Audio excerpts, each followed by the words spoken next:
Hello, this is Paul Sutliff here, ready to welcome you into the show Civilization Jihad Awareness. We have an outstanding show ready to go for you, but let's first talk about what Civilization Jihad is. It's not something I created. It is a term that comes from the Muslim Brotherhood's description of their war against North America.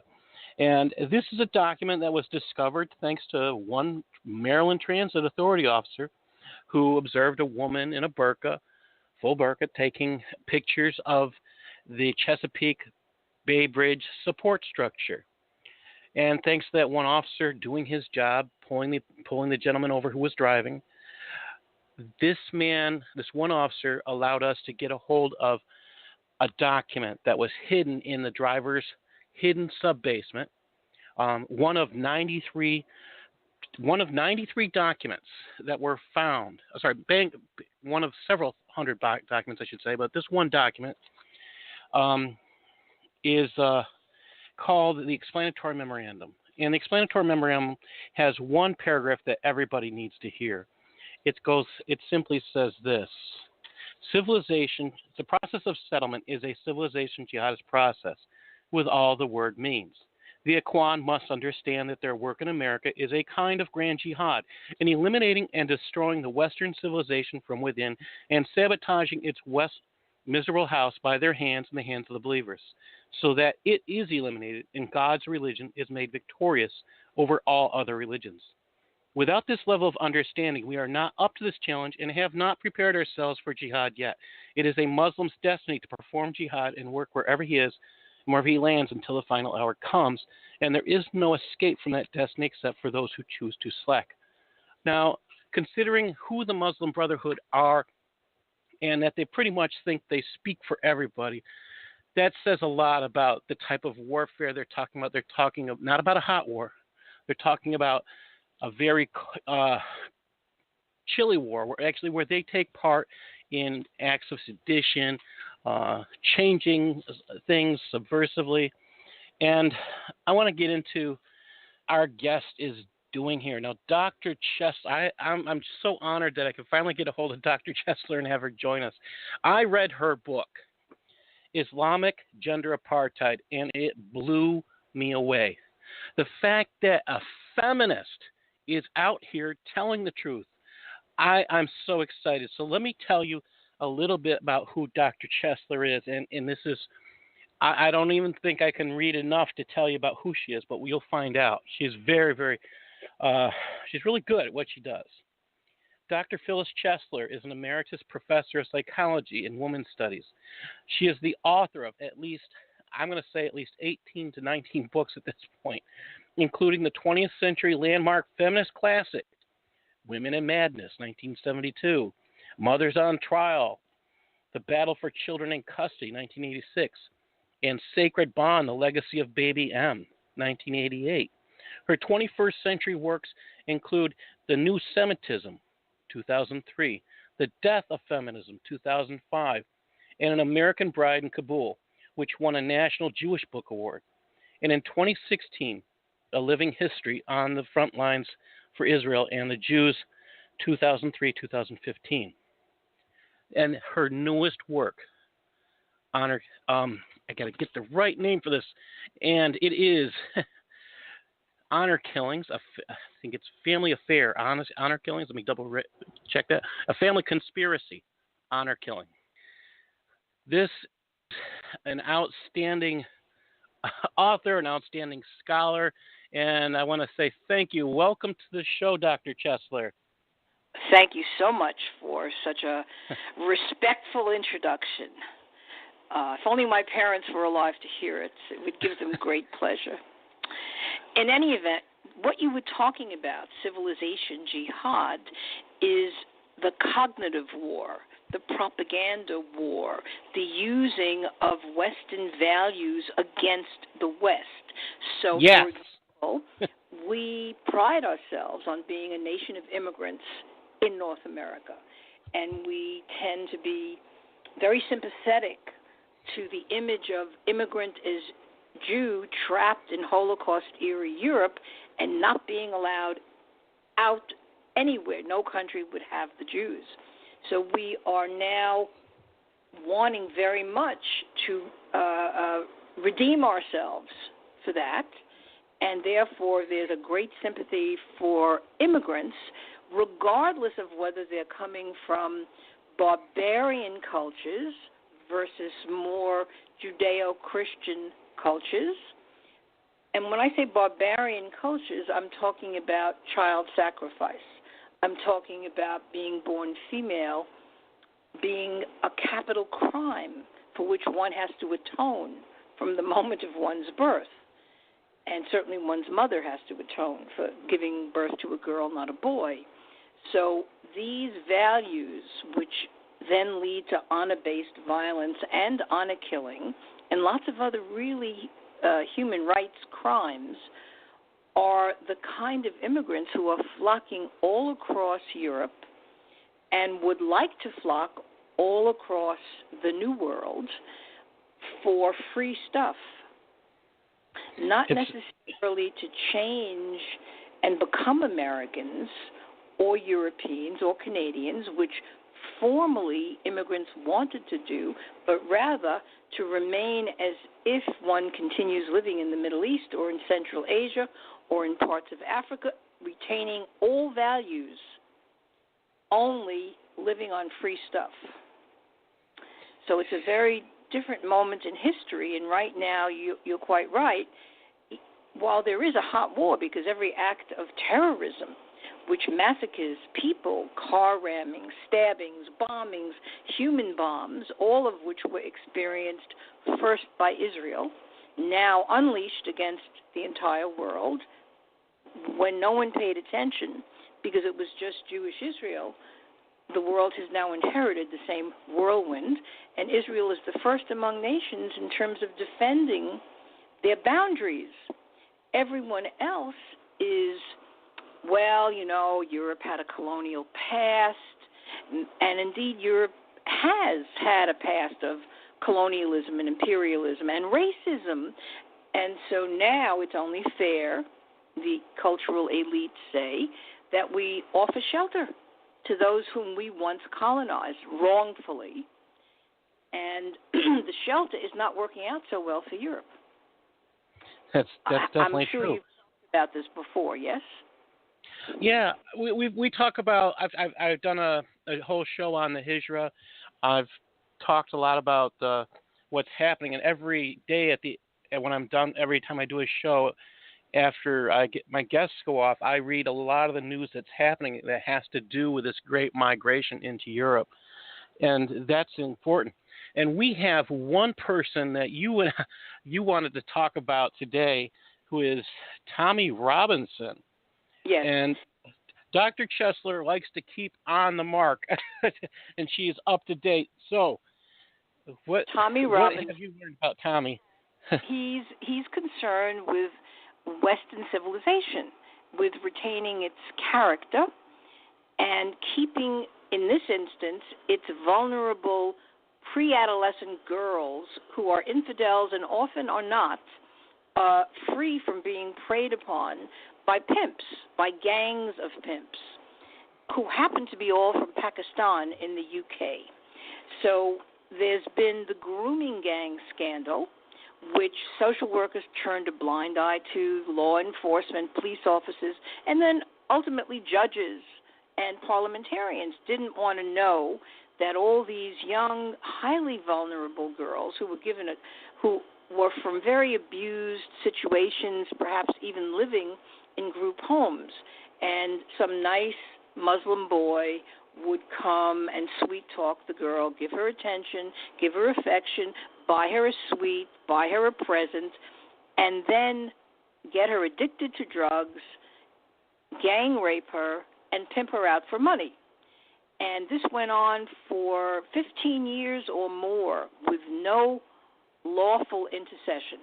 When the first victims started to break their silence and they were heard, then people in the UK told me horrifying truths about when Tommy Robinson would do a demonstration on behalf of the groomed girls, the police would allow Islamists to mob him without protecting him. And when the trials commenced, you would have the entire extended family of one of the many pimps harass the victim's family, and then find ways to harass someone like Tommy Robinson, who's a civilian journalist who's covering the trials. And these grooming gang scandals, and yes, there are pimps everywhere around the world of all races, all ideologies, all religions, who have pimped girls out. Many of them are at part of the United Nations, by the way, as we see with the recent food for sex scandal under UN aegis. So it's not necessarily racist to say, well, these are mainly men from Pakistan. What is accurate is that it's unusual for pimps to operate in the neighborhoods where they live, which has been the case in countless UK cities ranging from Oxford to Rotherham to Leeds to Bradford. And so Tommy Robinson is trying to expose this. And he was outside the courtroom of a trial in progress when he was the one apprehended at the instant by police, taken before a lawyer who at the instant sentenced him, I believe on Friday, to 13 months in jail, in a jail filled with Muslim criminals primarily, and who would know of his reputation. And then that judge gag ordered the media. Nobody could say what he had done, what the charges were, why this was the sentence imposed, or what the issues were. Now, this is unheard of in the land of the Magna Carta. Luckily, social media began reporting on this, and it took 3 days or more for the British media to begin to break the gag order, because they probably had no choice, since it was out and about, and there were protests on Tommy Robinson's behalf. Hundreds and hundreds of people protesting this. This is like having a king just seize a citizen with no writ of habeas corpus, with no legal representation, because they didn't like his point of view. In this instance, I guess, his point of view about pimps, because that's the issue. He still remains in jail, as far as I know, and Bruce Bauer has done great reporting on this up at Gatestone, and perhaps copied elsewhere. But an MP, a member of Parliament, Labour, from Brighton, Kemp Town, and Peacehaven, it has come into my possession what this MP wrote to a constituent about the Tommy Robinson affair. And it is exactly what the British media has been doing.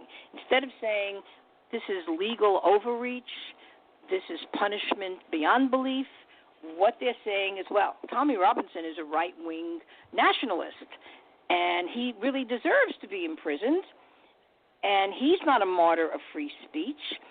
And this MP writes he's a convicted fraudster, not true, and former football hooligan, irrelevant if true, who broke strict reporting rules, which exist in court cases. Now it gets very interesting, because Tommy Robinson, trying to expose the scandal, is now seen as wrecking the trial by reporting on it, because there are multiple offenders, and any one of them, each of them have their own lawyers, of course. Their lawyers could argue that their secrecy, their privacy, some rule has been that they were accused falsely in public of rape or of pimping, and this will allow them to get off, which the MP disingenuously says is unacceptable. It's worse than that, because all he did was read something that was out there publicly already. He was reading from another source. So he was reading a public source. In Europe, it is a crime to tell the truth about Islam. If a Muslim commits a crime and you report on it, you're the one that gets fined. You're the one that needs a lawyer. You're the one that might go to jail. This is Orwellian. This is beyond belief. So what this MP says is that, so if you're protesting his arrest, you're saying that the law shouldn't apply to him because you agree with his obsessive anti-Muslim hatred. Now, that's not what's at issue, and yet this MP and many others in the British government believe that's the only issue. I can give you examples from my own career that are similarly horrifying, just from the UK alone. Being disinvited to a conference because I raised a question about security, since I saw everyone else at the conference, which would have been held in Cambridge. Everyone else was a fierce pro-Islamist type of person. That means we deserve what we get, and the Muslims are right, and they have the right to bring us down, and a fierce anti-Zionist. And I looked at the lineup, and I said, I wonder, do you have any police security planned? On the basis of that mere question, I was disinvited. But this is minor. I mean, this is minor compared to the kind of flight that Ayaan Hirsi Ali had to make from Holland to save her life, really. And Robert Spencer can't go to the UK. We know of all the trials of Europeans, Austria, Germany, France, Italy, who have dared to talk about the elephant in the room. And let me say, I have to stress, not all Muslims are terrorists. Not all Muslims are anti-Western. I work with Muslims and ex-Muslims, as well as Hindus and Sikhs and other tribal people who want very much to have democracy and individual rights, and who are fighting and who are living in exile from countries like Iran and Saudi Arabia because they would be in jail, tortured, or dead there. So they continue a good fight in European capitals and in American capitals. So not all Muslims are the enemy, au contraire. However, when you talk about the Muslim Brotherhood, when you talk about Hamas or Islamic Jihad, when you talk about Hezbollah, we are talking the enemy. We are talking violent fanatics who are highly intolerant to Western values, to anything that's not themselves, like themselves, who live to kill and to die. The values are very different. I mean, I lived in Afghanistan briefly, unexpectedly in captivity, when I had hoped for a great, romance adventure, and I learned that there are cultures different from our own in which children are routinely, normatively abused, and in which girls are sold just normatively, all girls. I could go on, but the point is I understood that the warrior mentality in a place like Kabul, Afghanistan, or all of Afghanistan, is not Western. It's different. And this is a very hard truth for most Westerners and most Americans to comprehend, because they would like to think that all people are good and that all people are like us or like oneself, and that newcomers and beginners demand our help. They command our sympathy. And despite all of the no-go zones, all of the terrorist attacks, all of the weird value demands, such as you pointed out, a World Hijab Day? What is that? Well, I'm going to get into, we'll get that into the ways down the road. But can we talk about just a little bit about your story? I know you want to focus on the issues, but I think, and that's one of the things, like you're really talented because your knowledge is really vast. I was wondering if you could share a little bit about your personal story. What got you involved in fighting for women? You fight for all women, is what I believe from what I read. What got you involved? I fight for justice and truth as much, but let me just say that. Let me close Tommy Robinson. He should be out of jail. Yes. President Trump should be calling Theresa May, the Prime Minister, and demanding his release. And he should not be put in such a dangerous situation as in prison. And for these reasons, that's what I think should happen. And I hope even as we speak that his release is being obtained, but I have no such information. So now we have the personal story. Well, I think my Judaism made me a natural to be concerned with justice and with ethics and with truth-telling, as in speaking truth to power, and, has gotten me in a good deal of trouble my entire life. And then, since I was young and foolish, I had a boyfriend in college, and I married him because he said we couldn't travel any other way.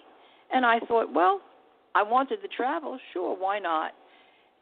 But then, when we got to his home country, they took my passport, my American passport, away. I never saw it again.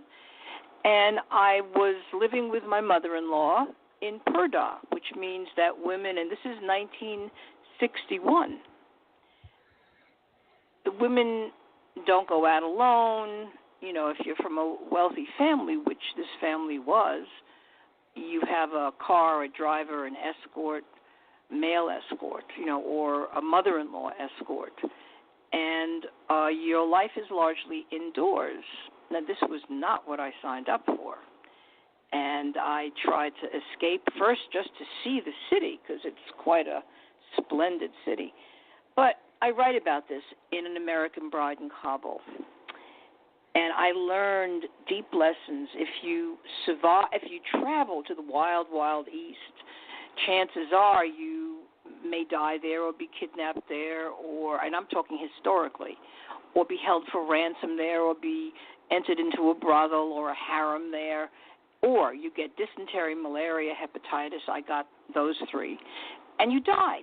And that's the high price of glorious adventure. So I was privileged not to die. I was privileged to learn deep, important lessons about the nature of Islamic gender apartheid. And there's Hindu gender apartheid, too, and Sikh gender apartheid. This is not only Muslim. It's tribal. And when I came back to America, I slowly began learning my lessons. And I got involved early on in the civil rights movements in America, in the anti-war movements here, and then inevitably in the feminist movement. So by 1966 and a half, I was on the move, and I was actually using the word patriarchy in my diaries in Kabul. I don't know where the word came. I don't know how it came to me. So the women's movement was, I have a book just coming out at the end of the summer called A Politically Incorrect Feminist, because that is what I am. I think in a I'm not a binary thinker, black, white, either or. It depends on the issue. And I'll scrutinize the issue, and I'll come down somewhere in an independent way, in a radical way probably, in an abolitionist way. And so I really represent an honorable feminist minority in this country, not the majority points of view. So I am, for example, not a multicultural relativist. I believe in multicultural diversity, but I'm not going to exempt someone because they happen to have formerly been colonized or their skin color is brown or olive. I'm not going to say, oh, well, give that person a pass. They can kill their women. It's their property. Who am I to judge, right? I'm not that kind of feminist. And I'm not the kind of feminist who would believe in World Hijab Day. And I have very good reasons why. I think that the West has to ban the burqa. That's the full ghostly garment from top of head to bottom of foot. And I saw women in Kabul wearing them, and I was shaken to my core. These women were, at that time, forced to sit literally at the back of the bus, and this was before Rosa Parks. So, yes, head coverings are not a problem. But if we're going to have a World Hijab Day, as we had apparently, then, let's have a World Kippah Day, a skull cap day for Jews, and a World Turban Day for Sikhs, and let's have a World Cross-Wearing Day for Christians. It's very exceptionalist and supremacist for Muslims to come to America and demand that we all honor their customs when Saudi Arabia will not allow churches to be built. And the entire Muslim world won't suffer a Jew to live among them.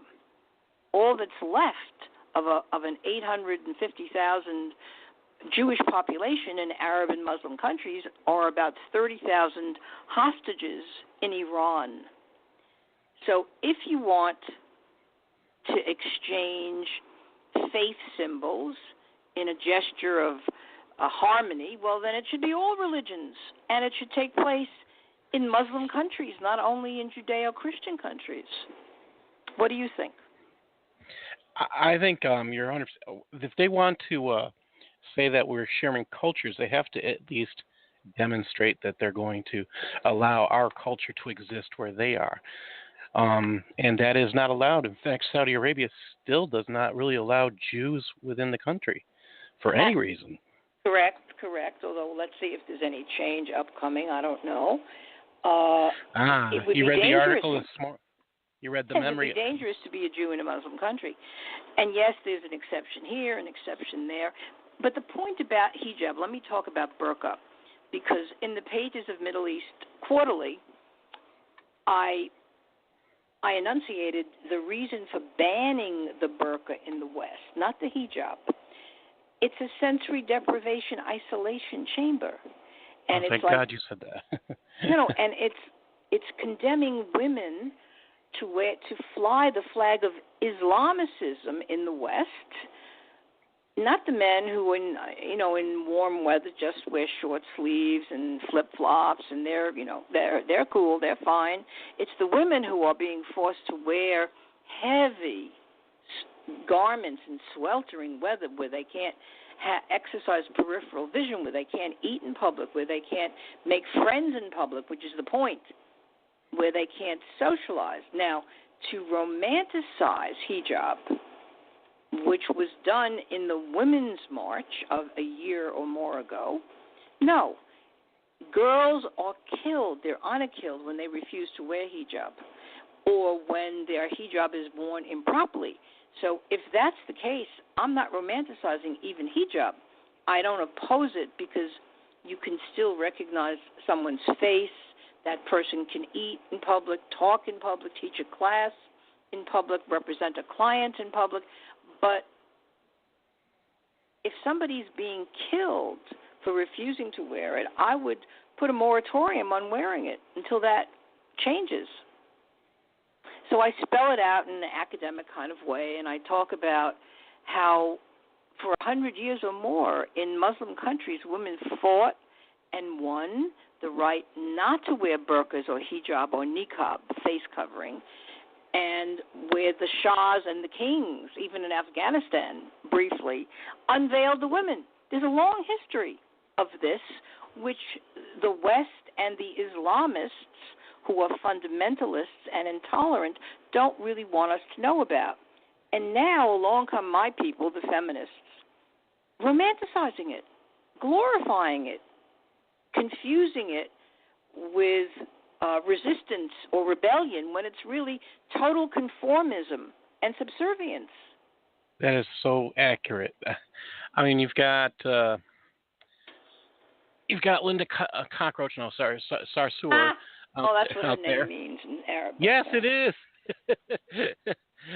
But let's not descend to petty insults. But we get into here's the thing that I get run into is as a public school teacher, they have a World Hijab Day, and they try to go into the public schools and have the kids wear hijabs, and that's why I had a question about that.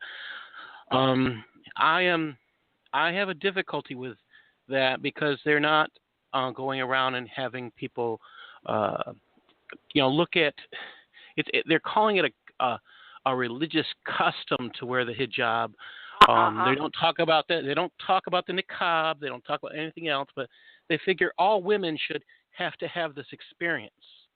Why? I'm talking about, that's why they go to the public schools.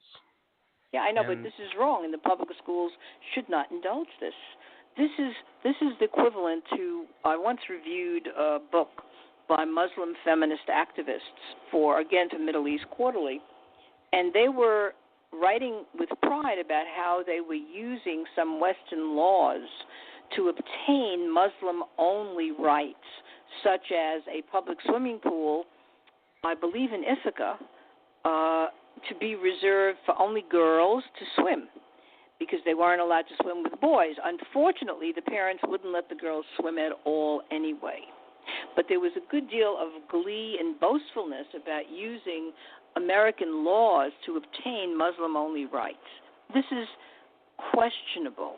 I mean, I understand that religions do this and try to do this, but I do believe strongly in the separation of religion and state. So it's tricky. I have a quote from your book on honor killings. I want to go back to that. You wrote, and this is from your, again, the book on honor killings. And you wrote, an honor killing is the cold-blooded murder of girls and women simply because they are female. Being born female is a shame, and in a shame and honor culture is potentially a capital crime. Every girl has to keep proving that she is not dishonoring her family. Even so, an innocent girl can be falsely accused and killed on the spot. A girl's fertility, reproductive capacity is owned by her family, not by the girl herself. If a girl is even seen as damaged goods, her family of origin will be responsible for her care for the rest of her life. This is a killing offense. Her virginity belongs to her family and is a token of their honor. If she is not a virgin, the shame belongs to her family, and they must cleanse themselves of it with blood, her blood. That's I don't know. That just is so hard to read. And it just tells how hard this concept is. Well, it's interesting. So first, let me praise New English Review Press, which has published both Islamic gender apartheid, exposing a veiled war against women, and a family conspiracy, honor killing. They have been a dream to work with. And no fear, are fearless. Now, as a feminist, I was chagrined, shocked, stunned, and disappointed when my early work on honor killing, which has allowed me to testify, by the way, in political asylum cases as an expert, or submit affidavits, I don't testify, was attacked by feminists as racist and Islamophobic. And I couldn't understand it. They said it's the same as Western domestic violence. You're singling out one race. I said, well, Islam is not a race. It's an ideology, and it's a religion. And it's not the same as Western domestic violence. They wouldn't believe me. And the first article that I published compared what a Western domestic violence episode is about and like with honor killing. Honor killing is femicide. You just kill her. And it's not a husband who's drunk or a husband who's a batterer. No. It's her entire family of origin. And her average age is teenager.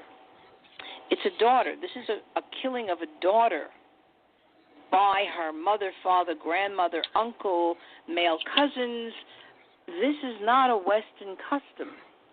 And I have to stress, Hindus perpetrated in India, and Sikhs do to a lesser extent, but Hindus don't tend to bring it to the West when they come here. Muslims do. There, and it becomes a problem for the West to deal with. So it doesn't help to say it's racist or Islamophobic to say, oh, Muzammil Hassan in Buffalo cut his wife's head off. It's not anything to do with Islam. Because I ran into that. I think you may remember this horrendous case, the Buffalo case. Yes, I do. Well, there was a huge feminist brouhaha, namely because they don't understand what beheading is about in fundamentalist Islam and how that is a sign of something. Otherwise, in her case, it did resemble a Western-style domestic violence turned femicidal, because he battered her and previous wives, and it's when she was leaving and got custody of children that he snapped or became empowered. He took control as a Pakistani man who in Pakistan would be allowed to do this. There would be no consequence. So, but there was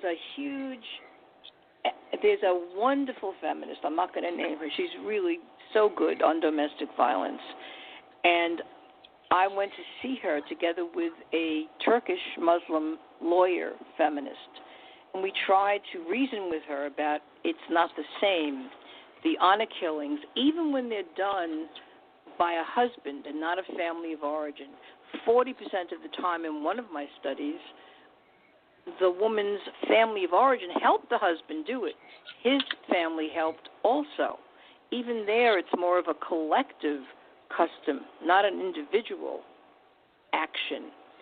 And she just, at that time, couldn't be moved. She just said, oh, it's no different than machismo in Brazil. Oh, it's the same as Western violence. There was no, and I finally thought, well, I think it's because the funding for her very honorable work comes from people who think like this and who take great pride and they virtue signal by thinking this way. Muslims never commit bad acts. If they do, it's the fault of the West, and we fail to comprehend their suffering, their grievances, their problems, their sorrows, and so on. So I think in that case it was simply not wanting to lose networks, connecting networks. That's often the case, by the way. One of the things I noticed in your book, I mean, like I said, when I started talking about your work, it's really academic and scholarly, and I think that's one of the things that scares people who would consider themselves your opponent. You even go down to looking at the average age that this happens to a girl, and you found two particular ages, which really surprised me. I could kind of get the first one. Well, no, I found two. In my second study, I found two different groups that are the targets. The first group is an average age of 17 to 18. They're children. I mean, they range, actually. The average age is 17. But the second group, much smaller, has an average age of 36.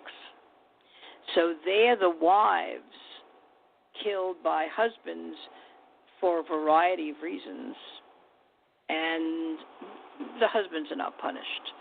And it's interesting, the UN still is saying that there are 5,000 honor killings a year worldwide. I said right away, no, that's true just for the Punjab alone. And now there are more and more statistics that bear out that point of view. First, this is an unreported crime, and this is a non-prosecuted crime.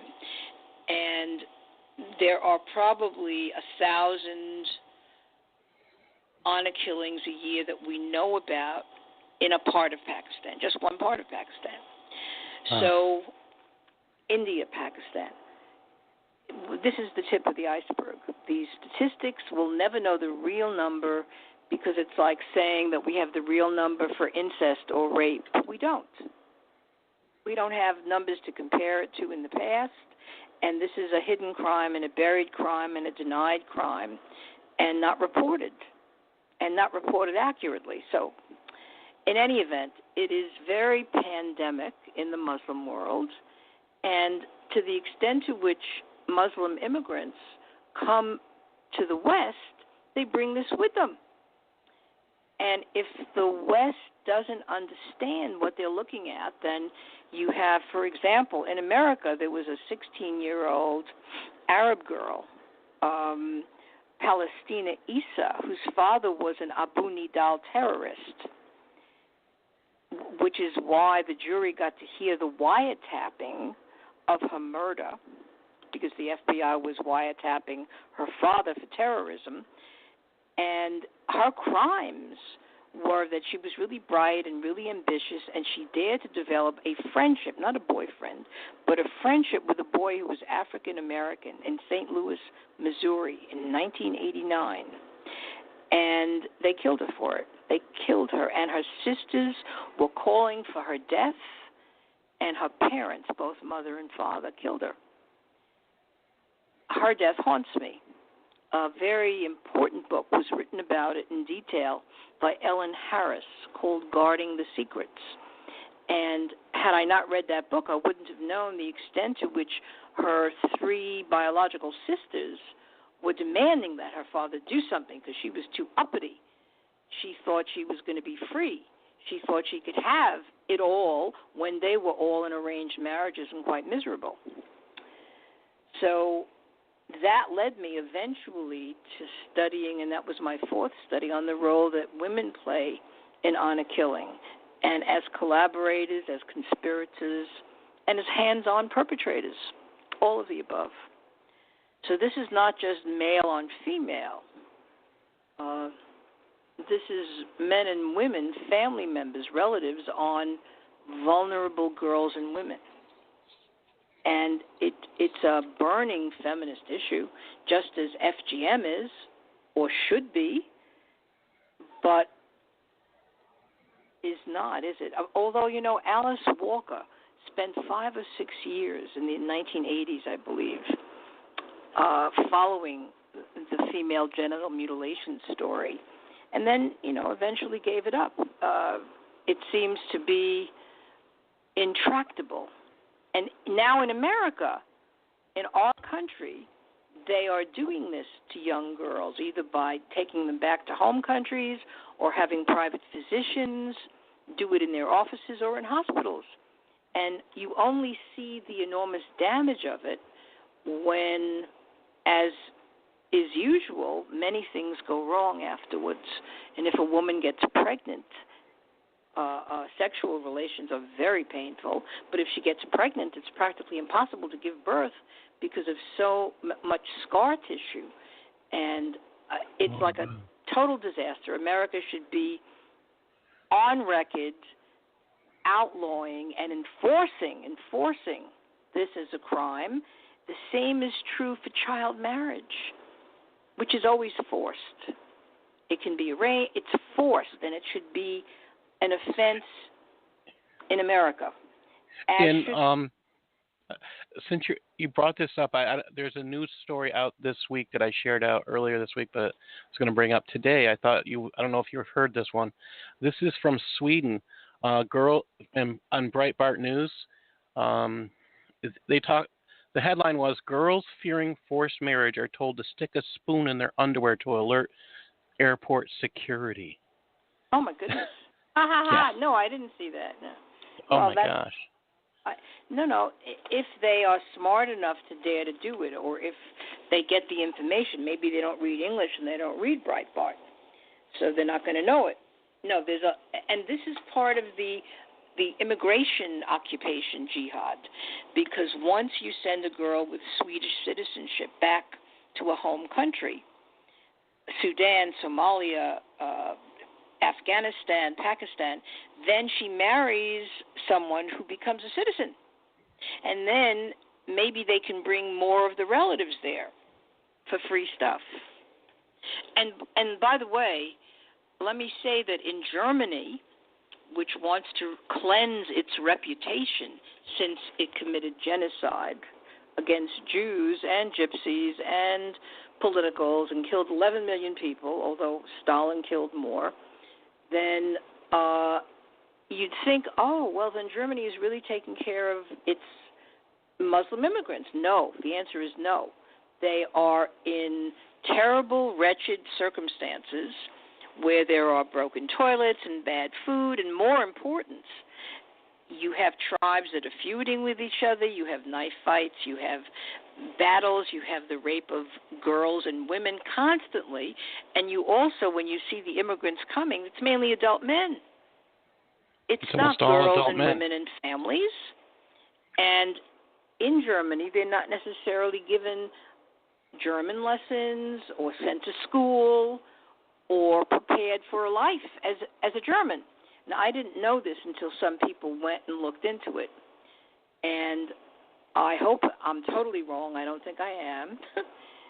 So much for, and in France, where there has been racism, there's no question. Both Germany and France wanted cheap labor. And in France's case, they wanted cheap oil. They wanted an oil deal. And they took the immigrants in return for it, the formerly colonized. And they didn't manage to find ways to integrate these immigrants. So I think that the third generation, the first generation may have wanted to better themselves, but by the second or third generation, you have them listening to very radical mullahs preaching hatred of the West, hatred of the Jews, hatred of the Christians, and behaving accordingly and wanting to become more authentically fundamentalist. So Europe has a problem, a very big problem, and America doesn't yet have it in quite the same way because we don't have as many honor killings here because we don't have as many Muslims here. If that changes, then there will be more child marriage and more polygamy on the welfare rolls, more honor-based violence, and honor killing as well. And, I thought we don't really have a lot of time left. Oh, my, I've been talking nonstop. This is great. I did want to ask, wow, we've gone through all, we're down to the last few questions. Wow. What do you see as possible solutions? You talked about FGM being outlawed. And I agree with you wholly, and I can't understand when I read articles saying that there are FGM places in the UK and in Wales. That just blows my mind. How there is any viable medical reason that they can do these things. Just Paul, it's in Michigan. Yeah. It's here. Yeah, but it's not legal, at least. And, well, there's now a lawsuit underway because for the first time, a group, a Muslim doctor, was arrested and put on trial in such a case where some young girls were brought to her here in Michigan, other states. And the argument for the first time now is that this is a religious right. Now, it's not. Just like what the Quran says, I'm told by those who know, is that both men and women should dress modestly and that women should cover their bosom. That's it. That's about it. It doesn't say women should walk around in body bags. It doesn't say that. But that has certainly been, people have been hoodwinked into thinking it says that. The only thing that's there is about a veil, a veil that is not something they're wearing. It's something that's between the man and the woman physically. So that's where it gets hilarious. But yes, you're right. The veil? Okay. So now one thing, let me give an example. When a Muslim girl comes to school bruised, the teacher should be immediately on high alert and should talk to her very quietly and gently. Maybe she's being beaten every day at home. Maybe an older brother is following her to and from school to make sure she doesn't have any infidel friends. Maybe she's just being beaten because she's the servant and she didn't serve quickly enough the dinner. It has a different meaning if she's a Muslim girl. And indeed, there are some cases in the UK where the teachers, the social workers completely failed and the girls were honor killed. In the case that I mentioned, the Palestina Issa case, she went and asked for help, and a social worker came to her home and sat there and poo-pooed any alarm and said, yes, you have to have a strong hand with a teenage girl. I totally understand your people, you know. So you need to have education of social workers and of teachers and of police officers, and then you need something more difficult. You need a commitment to save these lives. If indeed a girl is brave enough and resourceful enough to be willing to save her own life, and she will lose her entire extended family forever. They will never stop hunting her down. So she would have to go out into the cold of Western freedom alone, something she's not necessarily prepared to do, although there are many, many brave exceptions.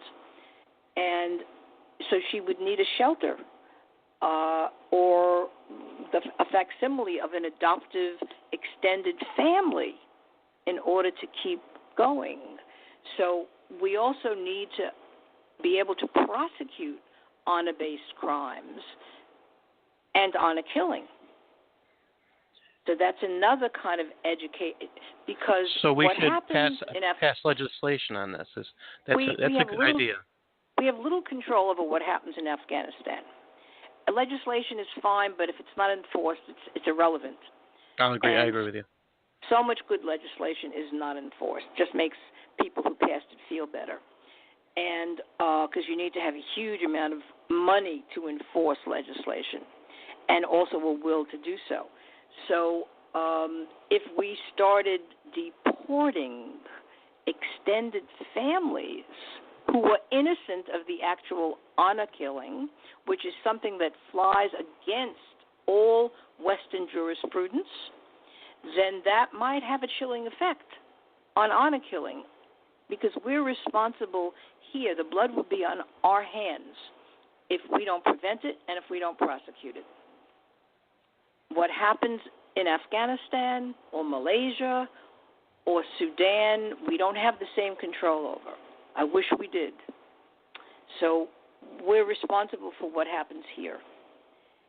And I think we've talked about a little bit about Islamic gender apartheid, and I think I've stressed that some of that behavior is tribal. I think honor killing is a tribal custom that Hinduism and Sikhism and Islam have not seen fit to abolish. They have not used the pulpit to rail against it. On the contrary, they have not excommunicated people who practice it. So some people are even convinced it's a religious demand. So I don't know how you change the past into the present to get to a better future. I'm not sure. I like your ideas. I mean, some of them I'm going to be see. I've written some policy before. I'm going to have to think on how I'm a person that believes in trying to be the solution. So okay, no, solutions are crucial, of course, and optimism I want to be in the face of dire events is absolutely crucial too. I'm hoping I can probably end up talking with you more on the side in the future on this one. We are winding down, unfortunately. So I was wondering for the interview, can you tell everyone how they can follow your work? I have to tell you, when I shared that you were going to be on my show on LinkedIn, I have about 8,000 connections on LinkedIn, and I'll tell you, people were like, "Yeah," they wanted to hear this. So that's so kind. We had about 400 people wanting to come in and listen. That they commented. So I'm just saying that they really like what you're doing, and the chat room's really live too as well. Go to my website where I archive my articles. It's Phyllis-Chesler.com. That's Chesler. And there are 2 books, recent books, Islamic Gender Apartheid and A Family Conspiracy on a Killing, which they can buy and read and learn from. And I would recommend also An American Bride in Kabul which is still out there. It's on Kindle. It's in paperback, as are the 2 New English Review Press books. As to the new book upcoming, it's not available yet, but it will be in August. And that will be an interesting read for my constituents. So this is a good fight. This is the fight of the century. This is the fight of our lives. This is the time where you do have to stand up to evil, and if you fail to do so, the devil will win. Well, Dr. Chesler, people in the chat room, Cal Fritzy from Canada is saying, please come back, Dr. Chesler. We loved you. We definitely have to have you back. When your new book comes out, I'll be calling you again. I do want to talk more about your book later on, sometime offline, when because I think your work is so important. Thank you Thank so you for much. Joining us. Forgive me if I did a lot of nonstop talking, but I did try to answer the questions that I knew were coming my way. Oh, they were great. They were great. I can't say enough. I'm wow. Okay. It was, the information is incredible. Thank you for joining us. We'll have to have you back soon. God bless. Okay. Thank you, Paul. Bye. Wow. I have to tell you, I knew she was going to be powerful. I've been trying to get her on the show for almost, it feels like a year. And things work out in perfect timing is how I can say this. She was outstanding, and I'm so glad I fought to, kept being the persistent squeaky wheel, so to speak, to go after and try to get her on the show. She was powerful. This week, there has been we're in the middle of Ramadan. So unfortunately, that means a lot of bombings, a lot of attacks, and we'll get into those. But I do want to talk about what's happening here in the United States. And some of this stuff really upsets me, and I'll get straight to one of the first ones. Now, let me just say that Amazon, this is from Jihad Watch, and this should upset everybody. This was published May 24th by Robert Spencer. Amazon sells Jihad recruitment material and bomb-making manual available for next-day delivery. He writes, I bet the publishers of this material are eligible for the Associates Program, too. In any case, Labor Member of Parliament John Mann is right when he says, this is Amazon giving assistance to terrorists and putting lives at risk. However, given the current climate, it's likely that they will remove not just this Jihad terror manual, but other material that the hard left smears as hateful. And poof, thousands of books by those who dissent from the left's agenda will disappear. There's articles that expose this, and you can find them. Like I said, go look at the Jihad Watch article. This was mind-numbing to me, and I think about Amazon pushing this out, and it's scary. Wow. The next one I have, this comes from channel9news.com. Man who had pipe bombs in downtown Denver hotel pleads guilty. Now, this is back from February 15th. The hotel Sheraton hotel staff found the word explosives written on the closet door of a room that had been occupied by Adam, the man who was arrested after pipe bombs were found in his downtown Denver hotel room last February, pled guilty to 3 counts of possessing unregistered firearms on Wednesday.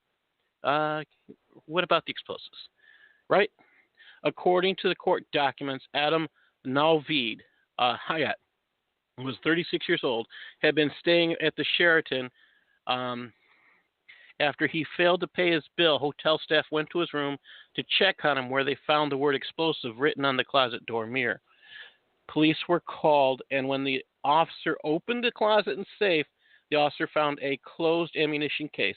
Also found in the hotel room were several metal pipes and empty rifle shell casings. The DPD officer immediately contacted the bomb squad. They examined ammunition case and found pipe bombs. The bomb squad then removed the ammunition case from the hotel room. The Denver police, the federal authorities issued an arrest warrant for Hyatt, who was later taken into custody at a hotel near Los Angeles. So, what was he planning? He was found in Los Angeles, and he did this in Denver. Some of these things are mind-numbing, unfortunately. You have to sit there and wonder what's going on, what's going through these people's minds. How about this one? Let's get into Canada. This one comes from Pamela Geller. Muslim candidate caught praising Hitler online. This came out May 25th. She writes, Canada has an anti-Islamophobia motion that was passed by Parliament M103, but it does not, of course, have any motion against Islamic Jew hatred, even as it openly espoused by Muslim politicians such as Taslim Riaz. While the Trudeau government cracks down on those who speak honestly about the jihad threat, it will no doubt do nothing to denounce, much less prosecute, this Jew hater. In Canada, as in Europe, hate speech is something that can only be spoken by foes of jihad terror, not by its proponents. And the left in the U.S. is working hard to bring the same understanding here. So if you speak against jihad terror, you're going to be silenced. And they're trying to do that here. So in Canada, yeah, it's okay to say things that are just inappropriate. Yeah. The truth is anti-Semitism is wrong, period, because you're Muslim doesn't give you a right to do it either. And that's what needs to be said. I'm going to get into the European articles. Didn't realize they're going to be going this fast after this. The articles I have, okay. Hungarian PM. This is from Breitbart. Hungarian PM says, first priority is demographics, rejects mass migration, pledges to support mothers and families. This is by Jack Montgomery, May 28th. Hungary's Viktor Orban has announced that birth rates and demographics will be his top priority following triumphant re-election, with mass migration rejected in favor of policies supporting Hungarian mothers. He said, my first priority as something, this is what Viktor Orban says, my first priority as something we're all aware of, something we all know, yet something that during our everyday struggles we rarely concern ourselves with, because its long-term nature means that it doesn't dominate people's thinking. This is the societal phenomenon called demography, said the Fidesz leader in an interview with Kossuth Radio, a transcript of which can be seen by Breitbart London. Prime Minister Orban told the broadcaster that demographics was fundamentally about the following: how many children are born to Hungarian women, how many children we raise together, be a Hungarian future, whether the Hungarian nation will survive biologically and numerically. What we must do to stop the decline we clearly see in this area, and what we must do to change the fact that we have more funerals than christenings. The issue of falling birth rates is far from unique to Hungary, plaguing much of Europe, North America, and the Western world. However, most of Orban's contemporaries are attempting to tackle it by importing vast numbers of migrants from the global south, while the native population continues to shrink. A strategy some experts have denounced as a Ponzi scheme, as the newcomers will eventually grow old themselves. Prime Minister Orban said his new government would soon be launching a major family policy action plan, which will be preceded by a national consultation on starting families and raising children, adding, "We don't want to exclude men from this consultation, but essentially we'll be seeking the opinion of ladies." His goal is that by 2030, Hungary will become a country which is able to sustain its own population level, to reproduce itself, To put it plainly, we want a country where the number of children being born is at least as high as the number of people departing this life. He said he would seek to achieve this by casting aside the globalist values of what he calls liberal democracy, which has become hollow, in favor of modern form of, quote, Christian democracy. There are, of course, cultures in a society, and as we are tolerant people, there's room for them. Orban explained. But all the same, our lives have a foundational culture which needs to be protected, and this is a Christian culture. The utterly failed system of liberal democracy rejects this notion in the Hungarian leader's view, and consequently does not provide an answer to the question of what we should do about migration, or if it does provide one, it in no way defends us against migration, but rather supports it, regards it as something natural and positive, and promotes its realization. It doesn't defend the borders because it doesn't recognize the needs for borders and doesn't recognize that they may be retained and strengthened. It doesn't protect us in the sphere of families because liberal democracy doesn't strengthen families. It maintains that there are many varieties of family, there are many varieties of lifestyle, and we mustn't make distinctions between them. One of the consequences of this is that we are living through a period of demographic decline, he says. He's 100% right. Love this guy, Viktor Orban. Now, the story you've heard I talked about earlier, which is still kind of mind-numbing, that this comes from Breitbart. It's by Victoria Friedman. It came out May 23rd. Girls fearing forced marriage were told to stick a spoon in their underwear to alert airport Now, these are girls in Sweden, being advised that if they fear being taken overseas to subject to a forced marriage or FGM, that they should hide a spoon in their underwear. The spoon will trigger metal detectors when you go through security checks, said Katarina Indegard, who is the development manager for the unit charged with tackling honor-based violence in Sweden's second biggest city, Gothenburg. Now, you hear what we're saying here. They had to appoint a person to be in charge of attacking honor-based violence in Sweden. That's how many Muslims are there.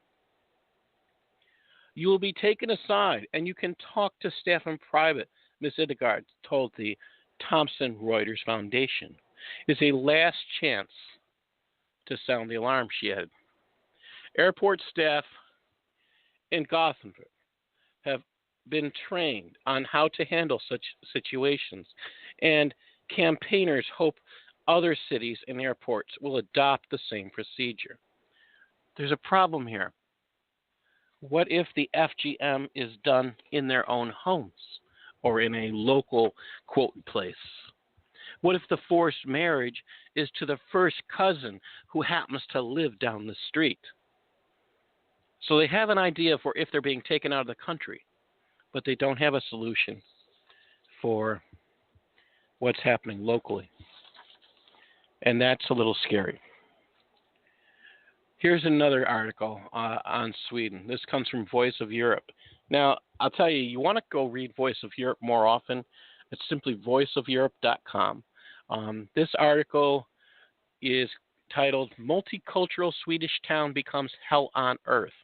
A girl and two women tell their stories.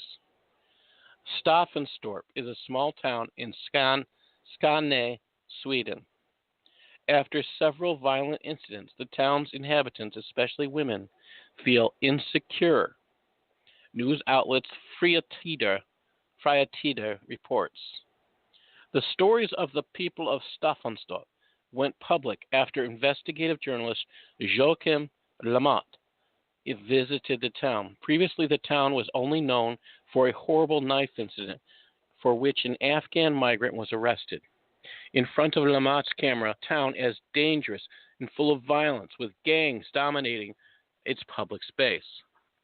One girl tells how she was sexually harassed and punched at her former school every day. They locked me up in the toilet and hit me with bands. They punched and joked on me. It happened every day, she says. Suddenly they came forward and grabbed my breast. After I punched the guy, the whole family came and told me I'm a little horny and that I need to shut up. When I'm out with my dogs, they throw stones on the dogs. She continues, pointing out that she's afraid of what will happen to her siblings and cousins in the future. A woman explains that the affected children urge their parents not to do anything because the gang will take revenge on the children. Another woman tells how she was brutally beaten by a gang of 15 people. But during the live broadcast, a politically correct lawyer suddenly comes across and denies the whole horror image of Stephansdorf. He says the town is peaceful during spring. According to the lawyer, it is completely wrong to contribute to hate in society. So telling the truth is wrong in his mind if you're telling the truth, and Islam is exposed. Nice lawyer. How about you want to bet he's a lawyer for Sharia? How about this? Here's another one on Sweden. 3 migrants prosecuted for synagogue firebombing. Now, we talked about this firebombing a little ways back. This article comes from Chris Tomlinson and Breitbart and was published May 26. Prosecutors have charged 3 migrants from Palestine and Syria for attacking a Jewish synagogue in Gothenburg, Sweden, last December, following the announcement of the U.S. Embassy in Israel's move to Jerusalem. The prosecution of the 3 men was announced this week by prosecutor Stellan Lundquist, who said that hate was likely a motive of the attack on the synagogue, Swedish broadcaster SVT reports. The 3 migrants who are in Sweden are temporary residents and are on work visas are being charged with aggravated arson and attempted arson. Deport them. That's a solution. Just deport them. The prosecutor said the men together an agreement that with a number of other unknown persons by throwing several bottles of burning gas and similar liquids to parked cars. Wow, outside the synagogue of the property belonging to the Jewish Assembly of Gothenburg, as well as the neighboring property. The cars belonged to members of the Jewish Assembly. Lundquist added that the crime was being treated as especially serious because the potential the fires had to spread to nearby buildings in the area. The attack, which occurred last December, followed a protest in Gothenburg against the U.S. announcement to move its Israeli embassy. Amazing. How about this one?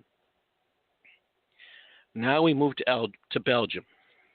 And this article came out May 29th. And what is yesterday? That's yesterday, May 29th. This is also by Breitbart by Victoria Friedman. Here's the name of the article. Allahu Akbar. Gunman kills 2 female police officers, one bystander in Belgium, in suspected terror attack. The police chief of Liège, Belgium, has said that the deceased gunman, who fatally shot 2 female officers and a bystander outside a cafe, took 1 woman hostage at a local school, deliberately targeted police. Shots were heard in the center of the eastern Belgium city of Liège at about 10:30 a.m. local time when an armed man opened fire outside the Café des Augustins on the Rue des Augustins, killing 2 police officers. Belgian prosecutor's office spokesman Philippe Dulé confirmed the attackers in Liège was carrying a knife and approached 2 police officers, stabbed them several times, disarming them, and then used their weapons in a shooting rampage.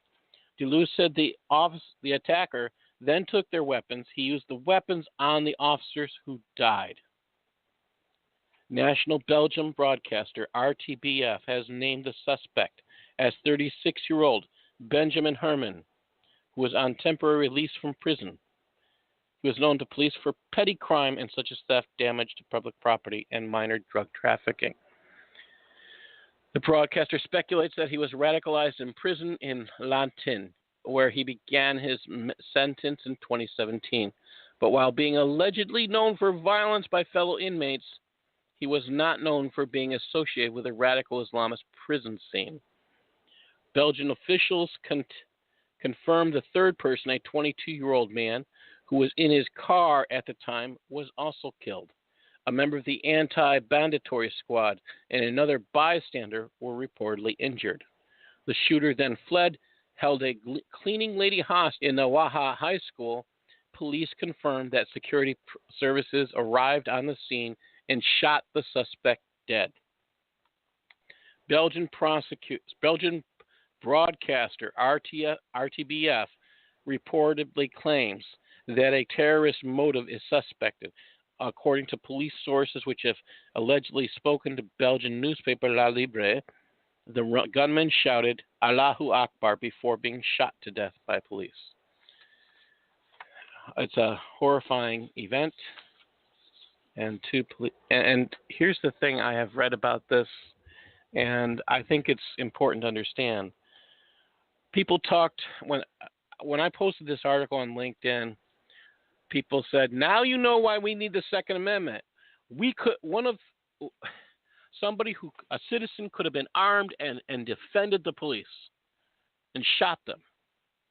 And I'm thinking, we just had an article, we just had that happen recently here in the States, where a policeman was attacked and a citizen took care of that. Now I can't remember the exact time, but there's been several incidents like that lately, and the citizens need to be armed.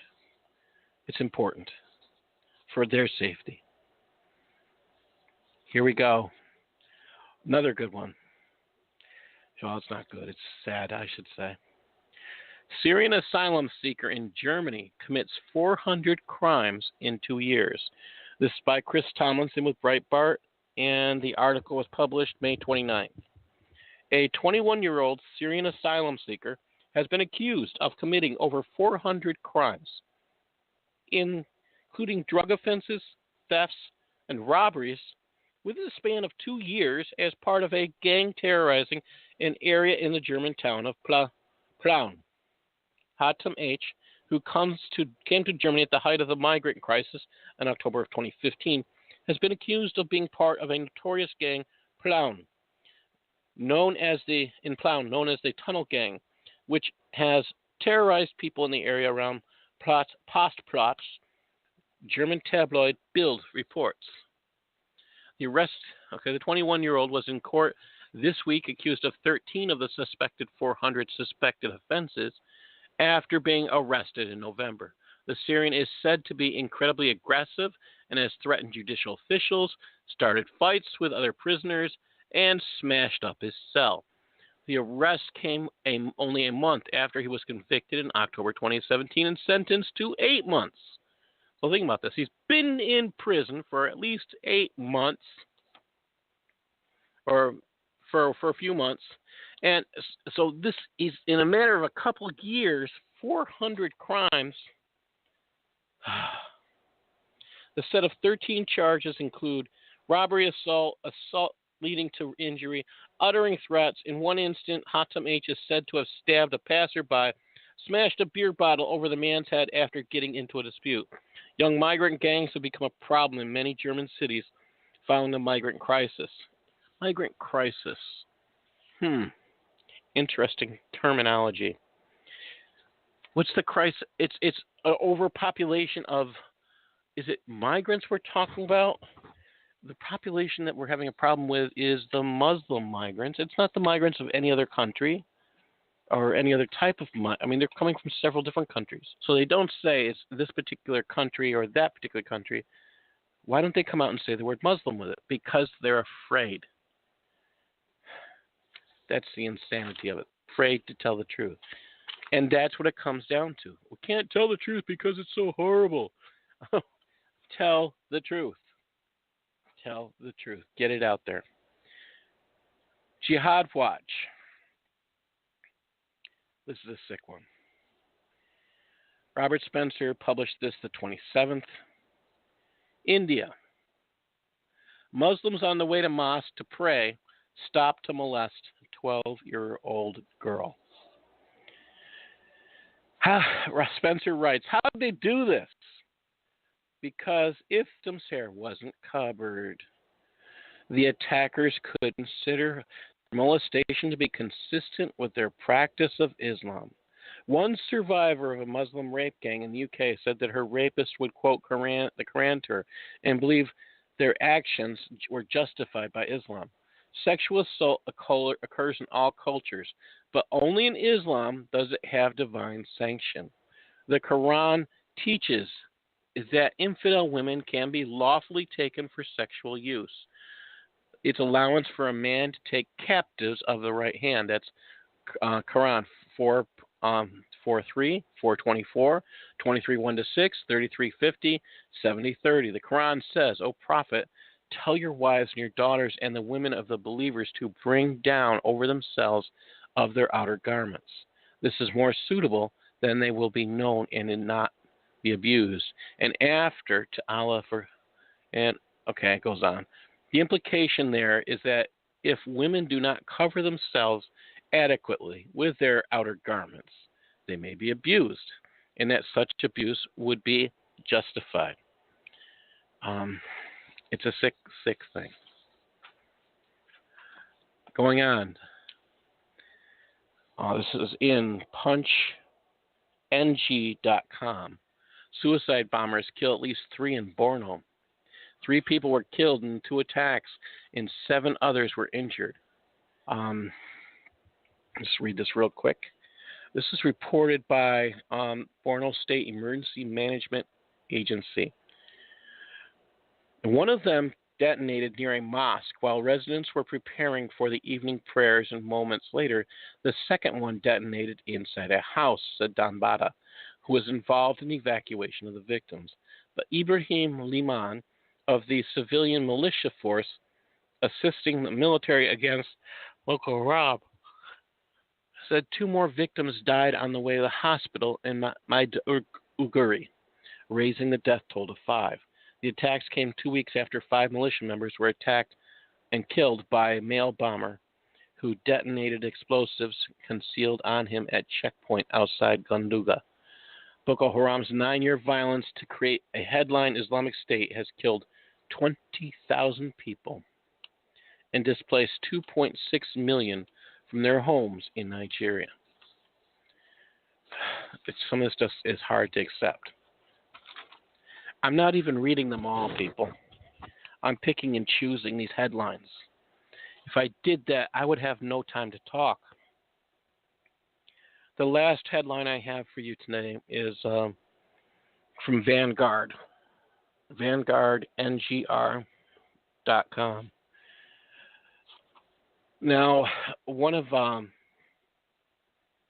the missionaries in my church, who is from Mozambique but has chosen to go back there as a missionary, is in the country, and this headline comes up, and I shared it with my pastor today out of concern, and he's now concerned. So here's the headline, May 29th. Suspected Islamists behead 10 in Mozambique.